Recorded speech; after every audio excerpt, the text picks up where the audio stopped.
ಪ್ರಾಚೀನ ಭಾರತದಲ್ಲಿ ವಿಜಯನಗರ ಎಂಬ ಮಹಾ ಸಾಮ್ರಾಜ್ಯವಿತ್ತು. ಅಲ್ಲಿ ಚಕ್ರವರ್ತಿ ಋಷಭದೇವನಿಗೆ 2 ಶ್ರೇಷ್ಠ ಪುತ್ರರು ಇದ್ದರು. ಅವರೇ ಭರತ ಮತ್ತು ಬಾಹುಬಲಿ. ಇಬ್ಬರೂ ಧೈರ್ಯ, ಬುದ್ಧಿ, ಶಕ್ತಿಯಲ್ಲಿ ಸಮಾನರು. ವಯಸ್ಸು ಬಂದಾಗ ಋಷಭದೇವನು ರಾಜ್ಯವನ್ನು ತನ್ನ ಎಲ್ಲಾ ಪುತ್ರರಿಗೆ ವಿಂಗಡಿಸಿ ಕೊಟ್ಟರು. ಭರತನು ಏಕಚಕ್ರಾಧಿಕಾರಿಯಾಗಬೇಕೆಂಬ ಆಶಯದಿಂದ ಇತರ ಭ್ರಾತರನ್ನು ಗೆಲ್ಲಲು ಯುದ್ಧ ಪ್ರಾರಂಭಿಸಿದನು. ಬಾಕಿ ಎಲ್ಲರನ್ನೂ ಸೋಲಿಸಿದ ಭರತನು ಕೊನೆಗೆ ಬಾಹುಬಲಿಯ ವಿರುದ್ಧ ಯುದ್ಧಕ್ಕೆ ಸಜ್ಜಾದನು. ಇಬ್ಬರ ನಡುವೆ ಮಲ್ಲಯುದ್ಧ, ಜಲಯುದ್ಧ, ದೃಷ್ಟಿಪಾತ ಯುದ್ಧ ನಡೆಯಿತು.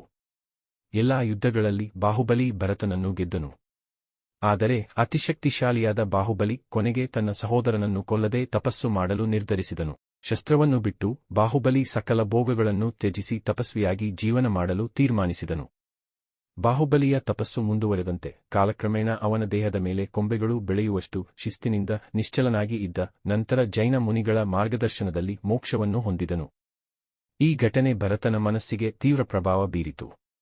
ಆತನು ಬಾಹುಬಲಿಯ ಮಹತ್ವವನ್ನು ಅರಿತು ಅವನಿಗೆ ಬೃಹತ್ ಪ್ರತಿಮೆಯನ್ನು ನಿರ್ಮಿಸಿದನು. ಅದು ಇಂದು ಶ್ರವಣಬೆಳಗೊಳದಲ್ಲಿರುವ ಗೊಮ್ಮಟೇಶ್ವರ ಪ್ರತಿಮೆ.